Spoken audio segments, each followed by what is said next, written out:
All right, hearing will come to order. Welcome everyone. The subcommittee's meeting today to hear testimony on U.S. policy in Iraq. I thank our witness for appearing today. Before recognizing myself for the purpose of making an opening statement, I'd like to just take the opportunity to recognize and thank the members of our committee who served in Iraq. We're grateful for your service, and your input today is going to be invaluable. I will now, I'll make an opening statement and then turn it over to the ranking member, Mr. Wilson, so that he can make an opening statement. Also, before I begin on my comments here, I'd like to just take a moment to express my condolences to the families and friends of the sailors killed at Naval Air Station Pensacola last Friday. The 3 sailors had dedicated their lives to serving their country, were taken from us far too soon, and moving forward, we need answers about the shooter and how this attack happened. The president was quick to share Saudi condolences and laud Saudi condemnation of the shooting. Certainly, at this point, the president and all of us must require the kingdom to give full and transparent cooperation with the United States investigation so that we can understand what happened, identify any problems with the vetting process for our military education programs, and importantly, most importantly, bring the killer to justice. Since October 1st, tens of thousands of people have taken to the streets in cities throughout Iraq. These protests, largely driven by youth, have called for political reforms, an end to endemic corruption, improved service delivery, and greater economic opportunity.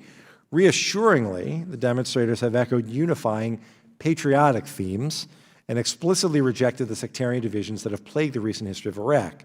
These persistent, peaceful protests led to the resignation of Prime Minister Mahdi on December 1st. Unfortunately, security forces have met these demonstrations with violence, leading to the deaths of at least 400, the arrest of thousands, and injuries to as many as 20,000 people.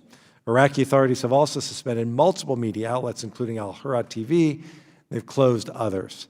Iraqi leaders must refrain from using violence against peaceful protesters, must hold those who have used force, especially deadly force, accountable, must permit the right of the people to peaceably assemble, and ensure the continued operation of media and the internet throughout Iraq. The brave protesters in Iraq should know that Congress and the American people stand with them in their calls for improved governance, better economic opportunities, and a brighter future. After decades of U.S. involvement in Iraq, we must support an Iraqi-led process that advances the aspirations of the Iraqi people. A notable aspect of the demonstrations is that they have decried Iranian influence in Iraq. Protesters in Baghdad's Tahrir Square and elsewhere have chanted, "Iran out, out." They have called for the resignation or removal of Iraqi politicians and militia leaders seen as too close to Tehran. They have voiced support for the sovereignty and the independence of Iraq. Unfortunately, Iran has accelerated its intervention since the demonstrations began. Tehran has urged Iraqi officials to take a harder line in cracking down on the protests. In the aftermath of the resignation of Prime Minister Abdul Mahdi, Iran continues to try to shape the course of political developments in Baghdad, demonstrated by multiple trips of Qasem Soleimani, commander of the IRGC Quds Force, to Baghdad, as demonstrations have accelerated.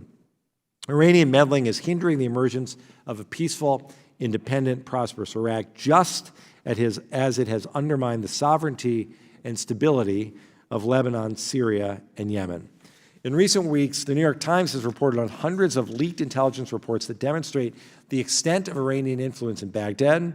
The public has also learned that Tehran built up an arsenal of short-range ballistic missiles in Iraq in order both to deter the United States, hold American troops at risk, and potentially strike our regional allies and partners. In fact, just this morning, United States officials stated they now believe that Iranian-linked groups are behind multiple recent missile attacks against military bases housing American troops in Iraq, operations that have grown increasingly sophisticated. And according to Radio Farda, there have been at least 9 attacks against U.S. targets in Iraq in the past 6 weeks. Given these challenging developments, a fully staffed U.S. diplomatic presence in Baghdad is vital to persuade Iraqi leaders to forego violence against protesters, meet the threats posed by the interference of Iran and other unhelpful actors, and secure U.S. interests. Unfortunately, on May 14th, the State Department issued an ordered departure and instructed all non-emergency U.S. personnel to leave Iraq in response to increased security threats. According to the November 2019 Operation Inherent Resolve Inspector General report, as of October 3rd, there were 352 direct hire U.S. citizens and foreign service nationals under Chief of Mission Security Responsibility in Iraq, compared to 563 the day before the order of departure, a reduction of close to 40%. According to the Inspector General report, the order of departure has affected all operations of Mission Iraq and has limited the mission's ability to help Iraq become a more resilient, independent, democratic country and to support counter-ISIS efforts. The Inspector General report also noted that the order of departure temporarily delayed the vetting of individuals within the Iraqi security forces for ties to terrorist organizations, which the State Department conducts when a foreign force is to receive U.S. funding. Strengthening the ISF is crucial to preventing security vacuums that both Iran and ISIS can exploit. Yet, according to the report, these delays severely affected the training and equipping of ISF personnel. I'm cognizant of security threats to U.S. diplomats in Iraq. I take them seriously, but I'm disappointed that the State Department has not been fully transparent in why it first issued the order of departure and how it plans to stabilize the U.S. diplomatic presence in Iraq moving forward. Protecting U.S. diplomats and achieving our national objectives in Iraq is a joint duty of the executive and legislative branches, and I urge and expect the State Department to work better with Congress moving forward. State Department officially terminated the order of departure in November, but I'm worried the current diminished diplomatic presence has tied our hands. A strong U.S. diplomatic effort is critical to support and defend the protest movement, promote improved governance and anti-corruption, prevent the resurgence of ISIS, and limit the intervention of Iran and other adversaries in Iraq. I look forward to the testimony of our witness, his explanation of how we will achieve our national goals with a diminished U.S. presence, and his suggestions for the way forward in Iraq. And with that, I turn it over to the ranking member, Mr. Wilson, for his opening statement. Thank you, Chairman Ted Deutsch, for calling this important and timely hearing on the way forward in Iraq. Since early October, we have witnessed the people of Iraq have taken to the streets, expressing their democratic rights as guaranteed to them by the Iraqi Constitution. Citizens of Iraq across the country have been protesting the rampant public corruption that has paralyzed their country and prevented Iraq from realizing its full potential. They are asking for the government to finally work for them, as it should have been from the very beginning. The protesters on the streets have been very clear from the very first protest that they intend to take back their country from Iran. Chants of out Iran, Baghdad remains free have been heard almost daily. For too long, the Iranians have been exerting an outside influence in Iraq, fostering networks of corrupt politicians and militia leaders to do the Ayatollah's bidding. Iranian-backed militias like Asab Yeb al-Haq and others have acted with impunity and operate outside of the formal Iraqi chain of command. These armed militias serve only in answer to Tehran and pose a real challenge to Iraqi sovereignty and stability. Tragically, the Iraqi security forces, as well as the Iran-aligned popular mobilization units, formerly under the Iraqi Minister of Interior, have reacted to these democratic protests in a brutal, repressive fashion. Sensing a threat both in Iraq and Lebanon, where anti-government protests tinged with anti-Iranian sympathy have broken out, Iran has decided to reinforce its interference. What we know is that the PMF and Iranian Islamic Revolutionary Guard Corps established a joint operating cell in Baghdad in early October. Since then, the crackdown has presided over killing over 430 civilians and wounding nearly 20,000. This, of course, the only way the theocratic, tyrannical regime knows how to deal with expressions of democracy, as we see from the Supreme Leader's violent crackdown on protests in his own country. My two oldest sons, Alan and Addison, served in Iraq and developed a warm appreciation for its citizens. We want a vibrant future for Iraqi families. Iraqi Prime Minister Abdul Mahdi tendered his resignation late last month, describing it as a method of peaceful handover of power and a democratic system.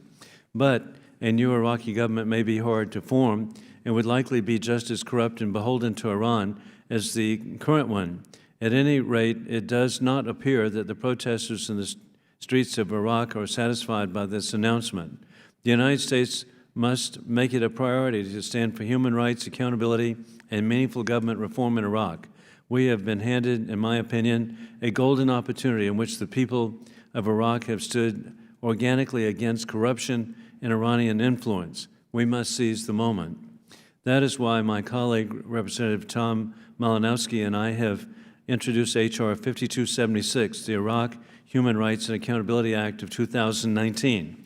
This important bill sends a strong message to the Iraqi people by requiring a State Department review to determine if certain PMF and Interior Ministry leaders meet the criteria for imposition of sanctions pursuant to the Global Magnitsky Human Rights and Accountability Act.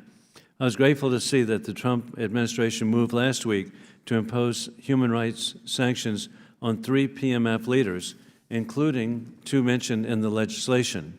Notably, Treasury also designated a senior Iraqi politician for widespread corruption at the expense of the Iraqi people. This is a good start and must be followed up with more action. I urge the administration to continue making a strong stance on this issue, and I hope this committee will take up the Iraqi Human Rights and Accountability Act. Thank you to our witnesses, Principal Assistant Deputy Joey Hood, for your service to our country and for being here today. The situation in Iraq and across the region is complex, and we trust you know that you have your work cut out for you. I look forward to hearing how Congress can play an effective role in demanding human rights for the people of Iraq and holding those that are violating them in account. Thank you again, Chairman Deutsch, for your leadership. I yield back. Thank you, Ranking Member Wilson, and please extend to your sons our thanks for their service. I will now recognize members of the subcommittee for a 1-minute opening statement. Should they choose to make one? Seeing none, without objection, all members may have 5 days to submit statements, questions, and extraneous materials for the record, subject to the length limitations in the rules. And it's now my pleasure to introduce our witness. Mr. Joey Hood is the Principal Deputy Assistant Secretary of State for Near Eastern Affairs. He has spent much of his career working in the Middle East and has served as Deputy Chief of Mission in Iraq and in Kuwait, as well as Consul General and Principal Officer in Dhahran, Saudi Arabia. Prior to these assignments, Mr. Hood was Acting Director of the Office of Iranian Affairs at the U.S. Department of State. During his time in the Foreign Service, Mr. Hood also served in Riyadh and Asmara and was assigned to the U.S. embassies in Yemen and Qatar. Thank you, Mr. Hood, for being with us today. Let me remind the witness to please limit your testimony to 5 minutes. Without objection, your prepared written statement will be made a part of the hearing record. Again, we're grateful for your participation today, and you are recognized. Thank you, Chairman Deutsch, Ranking Member Wilson, members of the committee. Let me also recognize and thank you for the service of those on the committee, as well as Alan and Addison Wilson for their service to our country in Iraq. I know from firsthand experience it's not very easy there. But I'm honored to be with you today to discuss U.S. policy in Iraq and where we go from here. As we've all seen, public demonstrations have swept Baghdad and the southern provinces, and what began as a wave of primarily Iraqi youth objecting to the perceived firing of a respected war hero soon grew into a broader movement demanding the elimination of corruption, endemic corruption, and greater economic opportunity, with demonstrators spanning religious sects, gender, occupations, and generational lines. The demonstrators are rightfully tired of living under bad governance and want more from their leaders. Hundreds of Iraqis have been killed, as you have both mentioned, and as many as 20,000 injured so far, prompting the United States to speak out loudly and frequently to say, stop the killing, bring the killers to justice, and protect the people's right to express themselves freely, including through public demonstrations and free access to the media and the internet. Not surprisingly, another element of Iraq's protest movement, as you have pointed out, has been rejection of Iran's corrupting influence, including anger at Iranian-supported political parties and armed groups. As you rightly pointed out, in the last couple of weeks, Qasem Soleimani, the head of Iran's so-called Quds Force and chief exporter of terrorism, was widely reported to have been in Baghdad, meeting with, threatening, and cajoling politicians. This is exactly the type of unacceptable interference Iraqis are protesting in the streets. Iraqis are also demanding an end to Iran's mobster rules. Tehran arms terrorist groups like Kataib Hezbollah and Asa'ib al-Haq, as you mentioned. It manipulates political party leaders, but it also floods the Iraqi market with cheap, low-quality food. It hawks counterfeit and expired pharmaceuticals and dumps illicit narcotics on the markets as well. At the same time, many Iraqis have rejected being painted as tools of American influence. Although many protesters are too young to remember Saddam's tyranny, they're all intimately familiar with the shortcomings of their political elites, whose rise to power many attribute to the United States. So in that context, it's imperative that the United States remain, as Secretary Pompeo has said, a force for good across the region. We offer a partnership that's unmatched. It reflects our values and contributes to the security and stability that people need to address the aspirations of the protesters. As Secretary Pompeo has said, the United States welcomes any serious efforts to address their demands. But nothing will change until political leaders decide that government agencies should provide public services rather than serve as ATM machines for their parties. And until that happens, the people's demands for a clean and effective government will not be met, no matter who serves as Prime Minister or in the cabinet. As the Secretary has said, we'll use all the tools at our disposal, including designations under the Global Magnitsky Act, just like we did last week, to hold people accountable. We will also remain the country's largest humanitarian donor. Since 2014 alone, we spent more than $2.6 billion on aid like food, water, medicine, and shelter. We're also the largest donor to stabilization, rehabilitating more than 500 schools, 100 health centers, and 50 water treatment plants. We're the largest donor to demining, clearing over 86 million square meters of land since 2015, so more than 4 million displaced Iraqis could go home and live their lives in safety. This is what we mean when we say we're a force for good in Iraq. Our relationship with Iraq remains vital for U.S. national security interests. Bolstering Iraq as a sovereign, stable, united, and democratic partner of the United States continues to be our principal objective. The administration believes that a strong Kurdistan regional government within a unified and federal Iraq is also essential to Iraq's long-term stability, so we'll continue to work with Baghdad and Erbil to resolve outstanding sources of tension. Thank you for the opportunity to testify today. I look forward to your questions. Thank you very much, Mr. Hood. I appreciate your being here. We'll now turn to the member questions. Subject to the 5-minute rule, I'll begin, and then we'll alternate going to the ranking member next. Does the State Department recognize, the State Department believe that the drawdown of U.S. diplomats has hindered our ability to achieve our policy objectives in Iraq and put the country on a positive trajectory? And what specific steps, I guess, depending upon the answer to that question, what specific steps has the Department taken to make up for the reduction in U.S. personnel?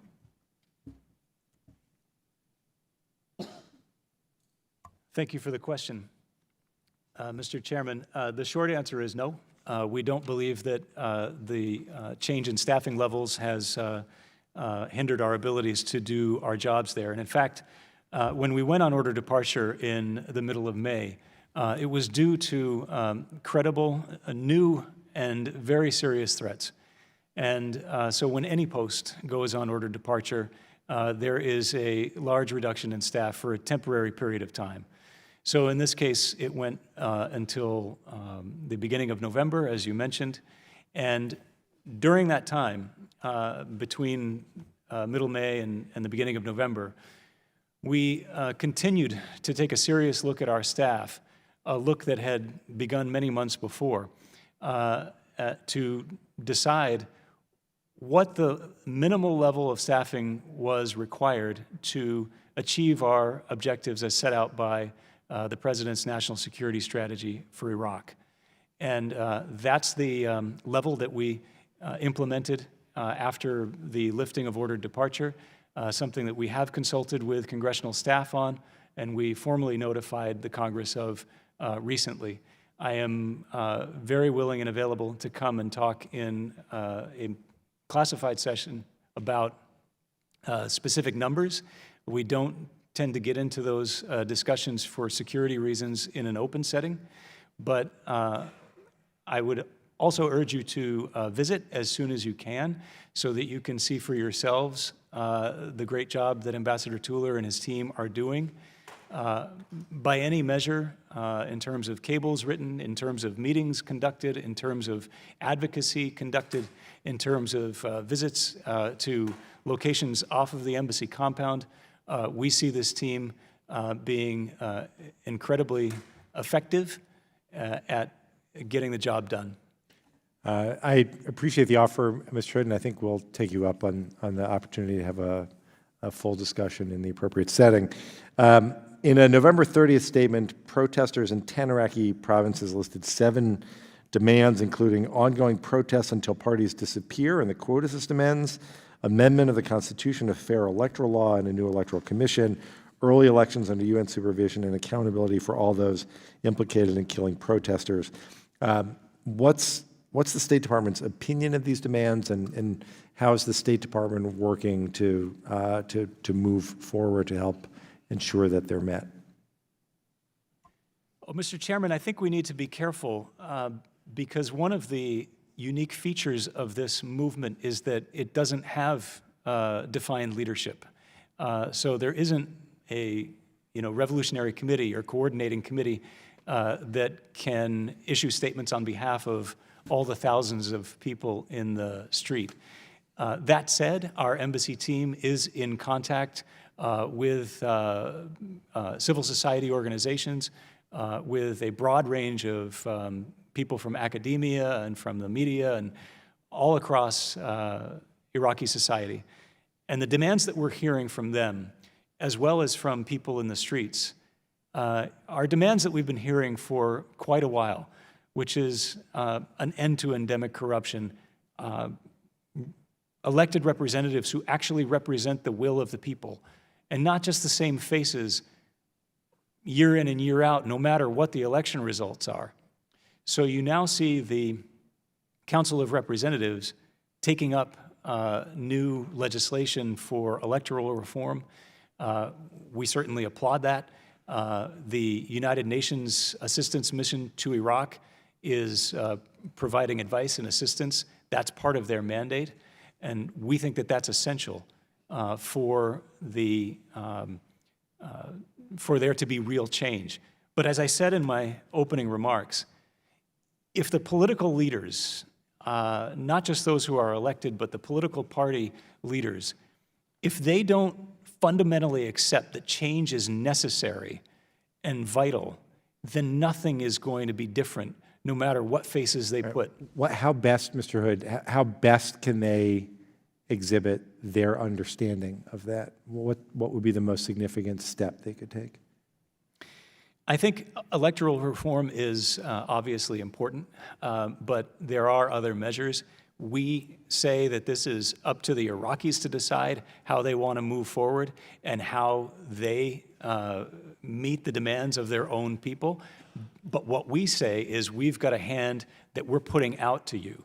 We will help you whenever we see credible partners in the government who want to make positive change. So fighting corruption, reforming the civil service, the electoral reforms I've talked about, ending their dependence on Iranian energy, for example. It makes no sense for the Iraqis to be flaring gas up into the atmosphere and losing billions of dollars while also importing gas and electricity from Iran in order to make electricity. It is literally like carrying coals to Newcastle. So we and our technical teams are ready and waiting to help them make these changes as soon as we see a credible desire to do so. Thank you, Mr. Schmidt. Mr. Wilson, you're recognized. Thank you, Mr. Chairman. And Secretary, thank you for your service and extensive throughout the Middle East. It's very, very impressive in your dedication. Thank you. The Iraqi people want to take their government back so it works for them and not for their Iranian domination. In that vein, have we determined if any U.S. foreign assistance has ended up in the hands of Iranian-backed militias in Iraq? And does our current foreign aid assistance framework have safeguards that we can use to ensure that the aid does not support the Iranian influence in Iraq or endemic public corruption? Thank you for the question, Congressman. The answer is that, yes, we have a lot of systems in place to make sure that our assistance, doesn't go to the armed groups that are supported by the Iranians and are outside the control of the central government. We have full-time staff dedicated to overseeing these vetting efforts, and I would respectfully push back on that OIG report that said that there was a lapse in that oversight. There absolutely has not been. That is one of our top priorities at the mission, to make sure that all human rights vetting, all security vetting is done fully. And in terms of our security assistance. In terms of our humanitarian assistance, we have about a dozen layers of oversight that I can explain in a more closed session to you or to your staff, to make sure that our assistance goes to the right people. And even at our level of Ambassador Tuller or myself or Assistant Secretary Schenker, when we're in the country, we go to a lot of these locations to make sure that our projects are actually being done, they're being branded, so that people can see that this assistance is coming from the American people. Well, thank you. That's very encouraging. I'm grateful that the Trump administration has taken a strong stance against Iranian-backed militias in Iraq with American blood on their hands. Can you please explain to the subcommittee, like other groups such as Asaba al-Haq, AAH, and the Bada Corps are not designated as terrorist groups? Well, Congressman, I can't get into internal deliberations about these things, and we certainly don't talk about designations before they happen, but these are issues that we obviously take very seriously. We're always taking in new information and always evaluating it to see what can stand up to the evidentiary standard. As you know, the Global Magnitsky Act has quite a high and serious level of evidentiary standard, and so we need to make sure that these designations can stand up in court. I know that's not what you asked about. You asked about a terrorism designation, but likewise, those are very, very serious and high standards as well. So we have to make sure that when we go that route, that it's an open and shut case. And indeed, we appreciate the thoroughness of what you're doing. Prime Minister Abdullah Mahdi tendered his resignation late last month, but the people of Iraq are still in the streets. What kind of government response is required to begin to meet the demands of the Iraqi protesters? That's a good question, Congressman, and it's one that, frankly, I don't have a full answer to, because it really depends on what the Iraqi people perceive from their government. They have to believe that their government and the party leaders who put representatives into that government are ready and willing to make real and substantive changes. It's true that many of these changes can't happen overnight, but certainly with an expression of credibility and by taking some initial measures, they can certainly reassure the people that they're on the right path. First and foremost, they could stop having Qasem Soleimani come to Baghdad and meet with him. They could say, no more of this. I want a normal relationship with Tehran.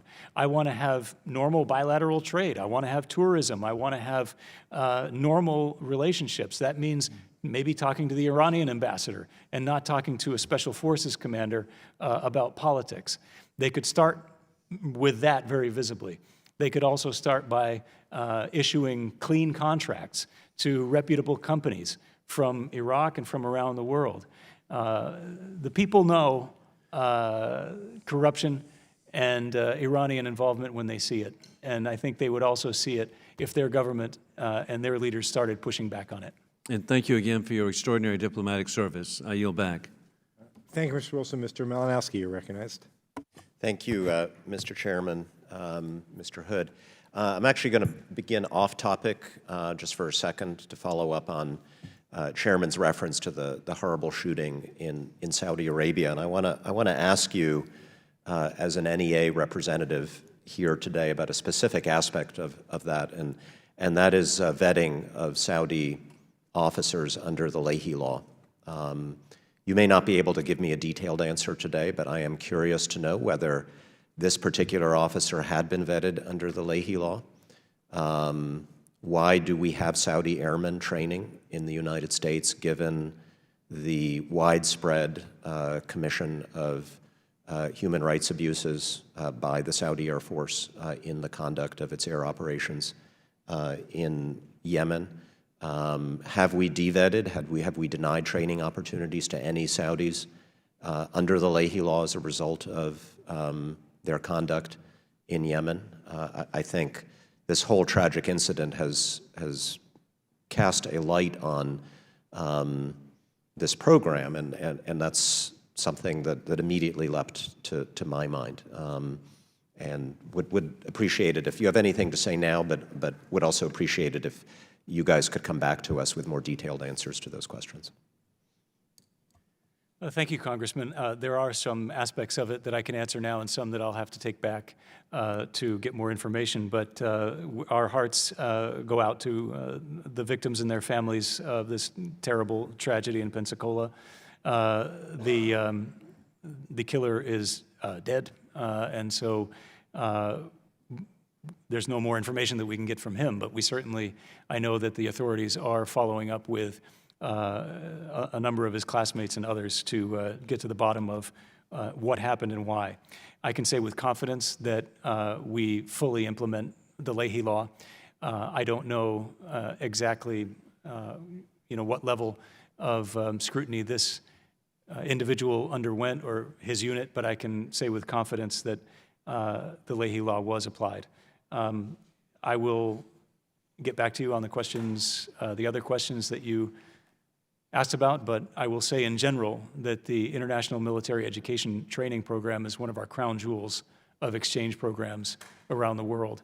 It exposes future important leaders in military organizations around the world to the United States, to our views on the law of armed conflict, which is always part of any IMET program. Understood. Yeah, we want to make sure they're the right leaders, though. So let me move back to Iraq, and I want to challenge you a little bit on the staffing situation. You talked about an ordered departure. An ordered departure at the State Department is something that sometimes has to be done.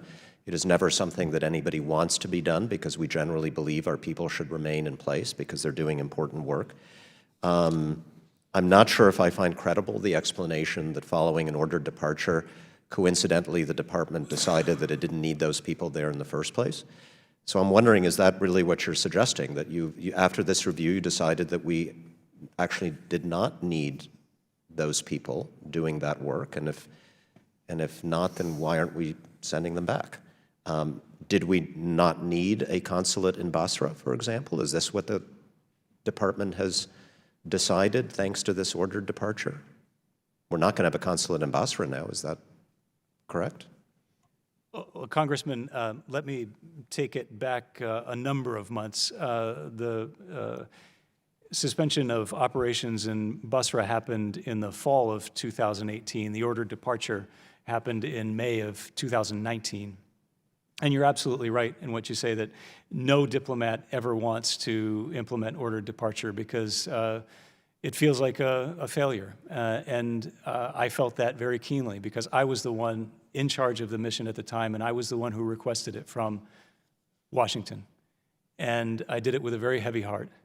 But I did it because I was convinced that these threats were very serious. Well, understood, and I'm acknowledging that. But the question is, why aren't people going back? And you're suggesting that following that difficult, solemn decision, the department underwent a review and decided that, well, maybe we don't need those people there in the first place. Well, what were they doing that we don't need done anymore? I wasn't finished with my explanation. So immediately, we started to look at the question of, what if these threats remain at a high level? We're not going to be able to remain at ordered departure forever. So we have to decide, what is the smallest number of people that we can have here, making our target as small as it can be, so as not to give the enemy too much of a target, but also to get our mission done. This followed on work that we had started in January, and even previously, but more formally in January, to look at exactly what our staffing levels ought to be. Because in December, the Iraqi government had declared all of its territory liberated from ISIS. This was in December of 2018. We knew that our mission was evolving. Staffing at Mission Iraq has gone up and down over the years in conjunction with the changing environment around it. So our staffing in 2014 looked very different in 2015, once ISIS was 60 miles from the embassy. Likewise, our staffing looked very different in 2017 and 2018. So there was a review process already underway, So you've decided that the correct number for Basra is 0. I'll get to Basra in a second, but it took on new urgency with the ordered departure, and we realized that we needed to very quickly decide what was the minimal number of staffing that we required to get the job done that was before us. In Basra in the fall, there were serious and credible threats there as well that preceded the ordered departure that led us to suspend operations there. And that's where things remain for now.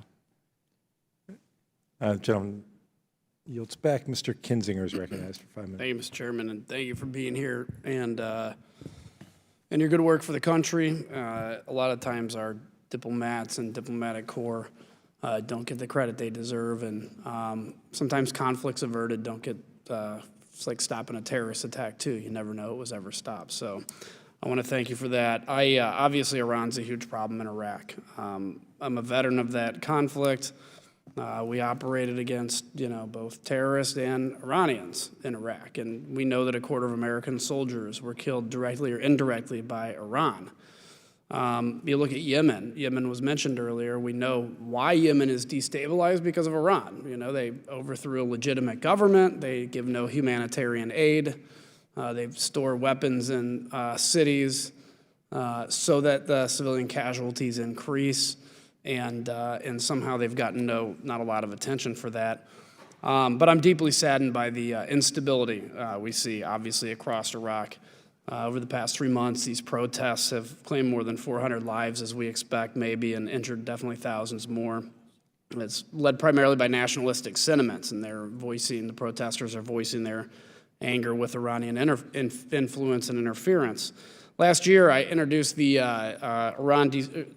Preventing Destabilization of Iraq Act, which passed with overwhelming support out of this House, and unfortunately, because of 1 or 2 specific senators, did not pass the Senate. But if it had been signed into law 2 years ago, we may have easily prevented some of the pain and suffering that the Iraqi people are dealing with today, and I hope we can learn from our mistakes.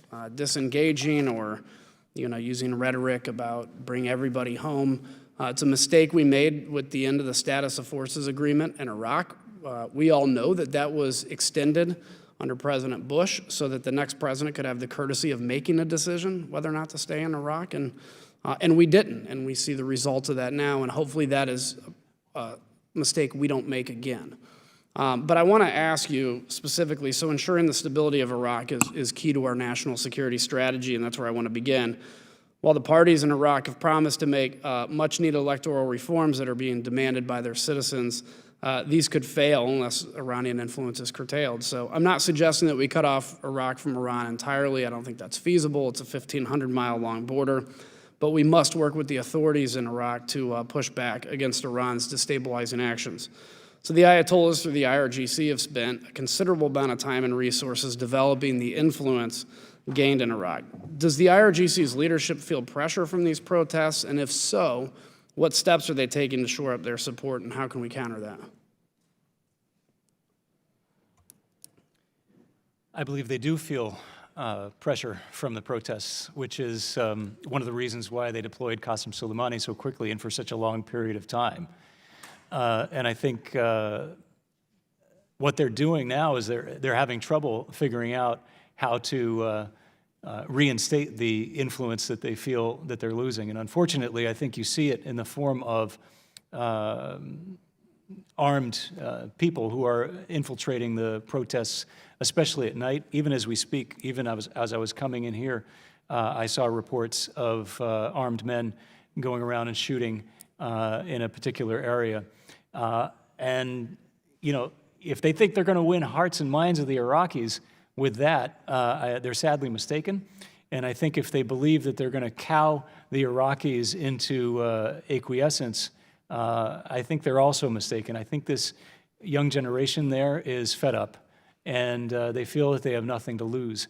And so what we need to do is we need to make sure that those Iraqis understand that once they have leaders in place who are willing to change, we're willing to work with them. We have a $22 trillion economy.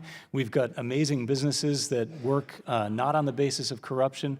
We've got security assistance that's bar none the best in the world.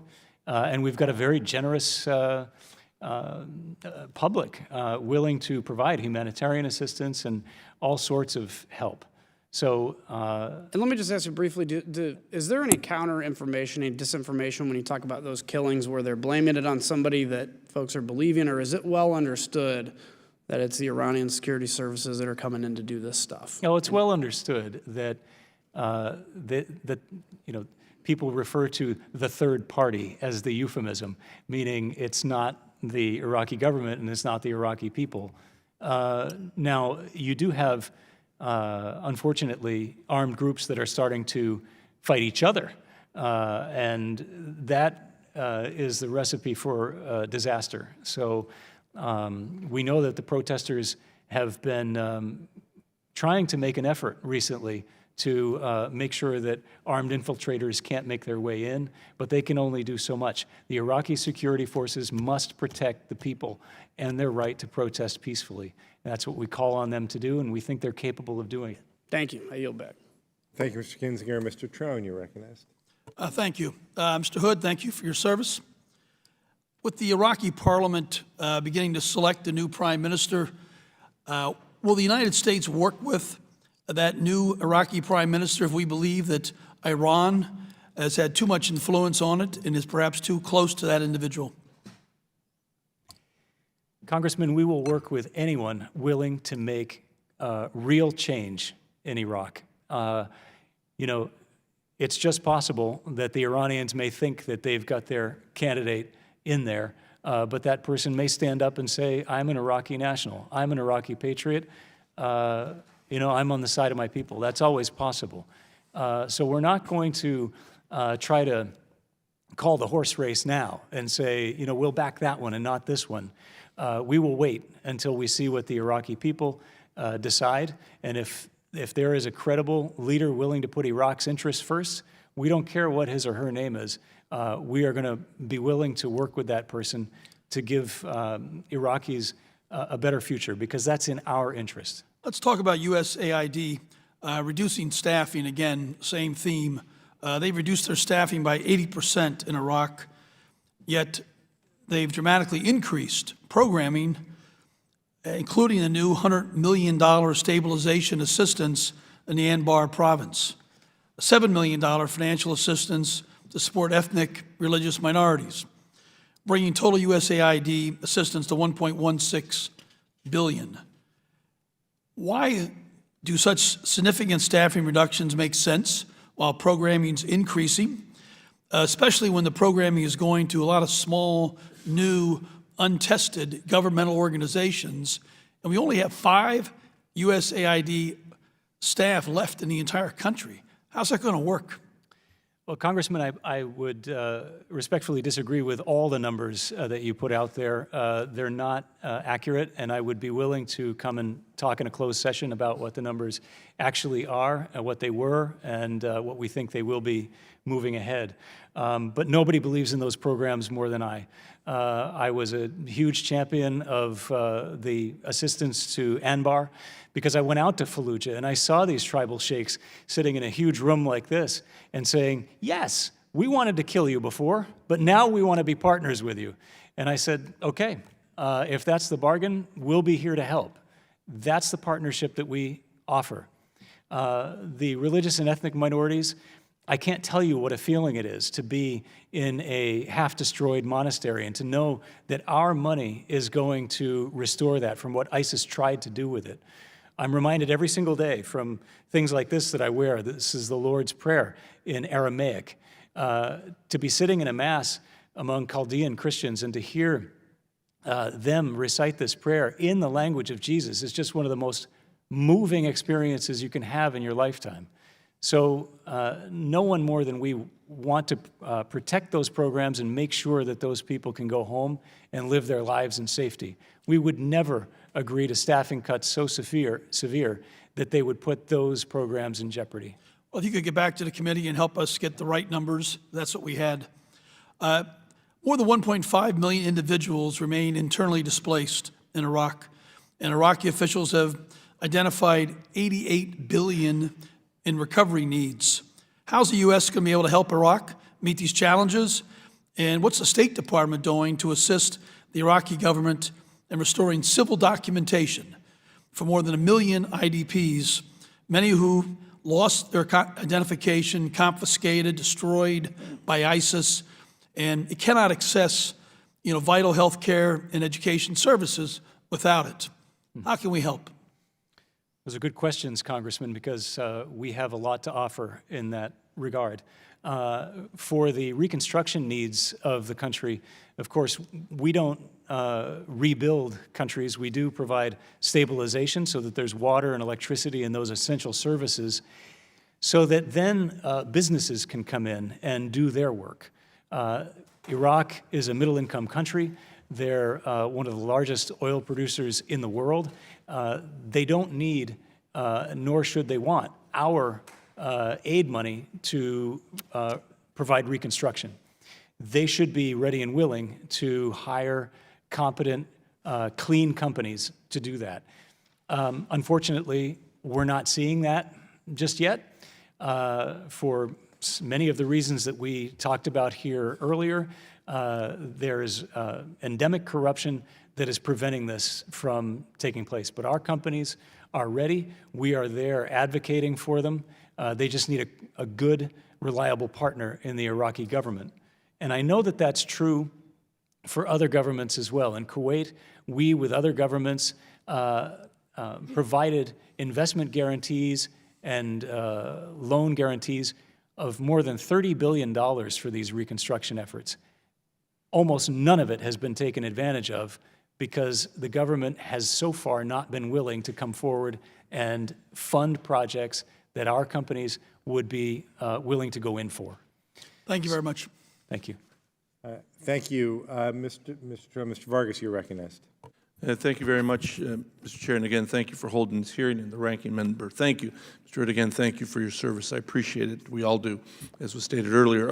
I do want to ask some questions, if I could, about the Kurds in Kurdistan. So I did have the opportunity some years ago to meet with the Kurds in the Peshmerga with a colleague of ours at the time, Daryl Issa, and really what they were asking for at the time was the ability to defend themselves, and not only that, but to help us in those areas that you mentioned.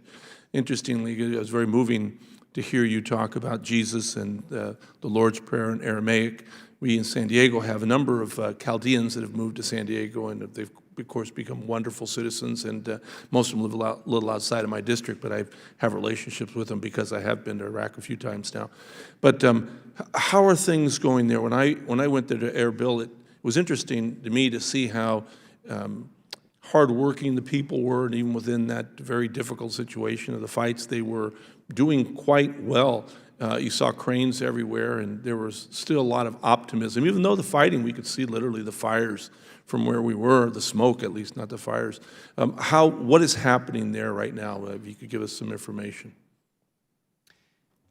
Well, thank you, Congressman, for those kind words and for reminding me of Darrell Issa. I was fortunate to host him on a CODEL, not just in Baghdad before he retired, but also in Yemen a number of years ago, where he was part of the first CODEL in something like 15 years to visit that country. So it's just a way of me saying it's really important for us to see you out in those countries, and we hope that you will come and visit Baghdad and Erbil and maybe Suleimania, because there's a lot going on in the Kurdistan region. They obviously have their challenges. We are helping them to overcome those as much as we can through dedicated assistance to the Peshmerga.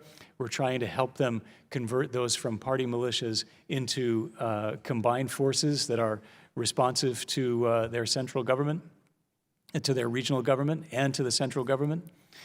And we're providing a lot of assistance as well for them to help deal with the refugees from Syria and from the internally displaced people, including the Yazidis, almost all of whom who are displaced are in the Kurdistan region. And their going home requires an agreement between Baghdad and Erbil on how to administer their homeland. And so far, we haven't seen that progress, and we keep pushing for it at every level very frequently. What about the issue, though, if you could address a little bit the issue of the oil? I know that there was discussions going on there. They were trying to get to some arrangement with the Prime Minister, and that has seemed to fall by the wayside. Is there some reconciliation? What is going on there? There are a lot of talks. That's one of the promising things that we saw with the Adel Abdel-Mahdi administration. He did have a lot of confidence from the Kurdish leaders, and we received reports very frequently that there was progress being made. It's easy to get a little cynical when you hear those reports over and over, but no actual results. But it is true that now the talks seem to be paused with the resignation of the Prime Minister and the focus of the government in Baghdad on the protests. So we hope that a new government will take up those negotiations with the Kurds as quickly as possible and sincerely as possible to get a deal so that the different parts of Iraq can be helping each other, as I said earlier, get off of a dependence on Iranian energy, because that doesn't serve anybody's purposes.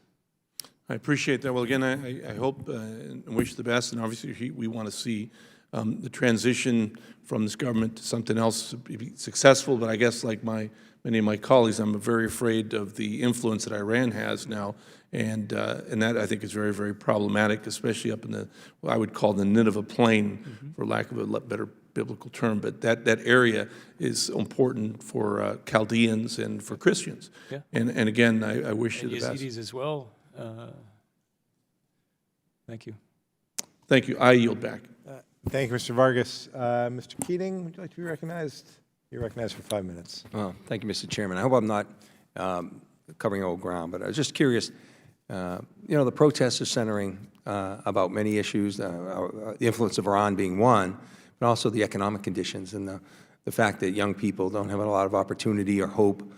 It's a recurrent theme around the world, frankly. But what about some of the USAID or some of the developmental money that could be used where we might want to put more emphasis there? Because clearly we have an interest in stability, and I think that's one way we could truly have an avenue maybe where there's a vacuum. Well, thank you for that, for those questions and observations, Congressman. We Our programs actually are focused on the areas that we think the demonstrators are most interested in, which is ending endemic corruption and improving the ability of the government to provide essential services. And so that may take the form of technical assistance in getting rid of ghost workers from the civil service payrolls. That may be learning how to do trash pickup better throughout a particular province. We've had successive programs like this administered by Usaid and others that have tried to work with willing partners within the government, but it's an uphill battle. Because, as I've said earlier, the political parties up until now have seen ministries and government offices as ATM machines for their parties and not as agencies that must provide services to their publics. So until we have partners like that throughout the government, we're not going to be able to make much progress. Are they, I just remember with the military in Afghanistan, the Afghan security and other places, when they went to digital payments, that was something that took an avenue of corruption away. Are they doing that in Iraq? Are most of these municipalities or some of the civil work that's being done, are they paying people digitally so that it's not, it's going directly to the people that are working? Not enough, Congressman. And it's one of our highest priorities that we convey to the Minister of Finance and to the Deputy Prime Minister in the Kurdistan region, who are partners with us and who are working toward digital payments as much as possible. Is it a technological barrier they have, or they just don't want to do it? Well, it's both, Congressman. I think it's safe to say that there is a psychological, to be fair, there is a psychological element for people who have been at war in one form or another for over 40 years, that they like the cash and they like to put it in their mattresses. Wow. So that if they have to flee, they've got it. Or if another dictator comes in, they are not so beholden. Or if the banks get robbed, they don't have to worry. The banking system is nascent to non-existent, and so that's another big part of the problem. But could we help at all in that regard? Yes, sir, and we are. I know that our Treasury attaché works on this as a full-time job, and in the Kurdistan region, we're working with His Excellency Kubad Talabani, the Deputy Prime Minister, on these very issues through a Usaid program that he's taken very well advantage of. Well, lastly, something you just said about people's dissatisfaction and the corruption that surrounds just the regular dispensation of local services, whether it's trash pickup or basic public works or other activities. Is it possible that as you're looking at those kind of actions, that could be a window in for ISIS? I know that in Syria and other areas, when there was really rampant corruption and that people weren't getting services, they would slowly ingrain themselves within a community and then they start to build up trust and then eventually try and influence those things and get a foothold in a community like that. Is there any opportunity to do that ISIS might take advantage of, or is it just too far advanced in Iraq so that would be an issue? I think, Congressman, that was the case in 2014 when people were just completely fed up with their government, again at that time, and many of them saw a difference with ISIS. But that is absolutely no longer the case. There is no longer any Iraqis who would fall for that. They are virtually united in their hatred for this organization. And so while there are obviously pockets here and there, just like in other countries, the Iraqi security forces, backed up by support from people and intelligence networks and from the international coalition led by the United States, they're really taking the fight to those ISIS remnants. Well, my time is up, but in writing, I'd probably follow up and ask you on the question I talked about before, the banking infrastructure, what we could do, that kind of work. Perhaps private entities in the U.S. could work in dealing with that. But I'll do that in writing, and I yield back. Thank you, Mr. Keating. And I thank the witness, Mr. Hood. Thanks very much for being here. Thanks to the members for participating. Mr. Hood, we're grateful for your testimony and for your service to our country. Members of the subcommittee, as Mr. Keating just referenced, may have some additional questions. We ask that you please respond to those questions in writing, and I'd ask that my colleagues, to the extent they have questions, submit them to the subcommittee clerk within 5 business days. And with that, without any objection, the subcommittee is adjourned. Thank you.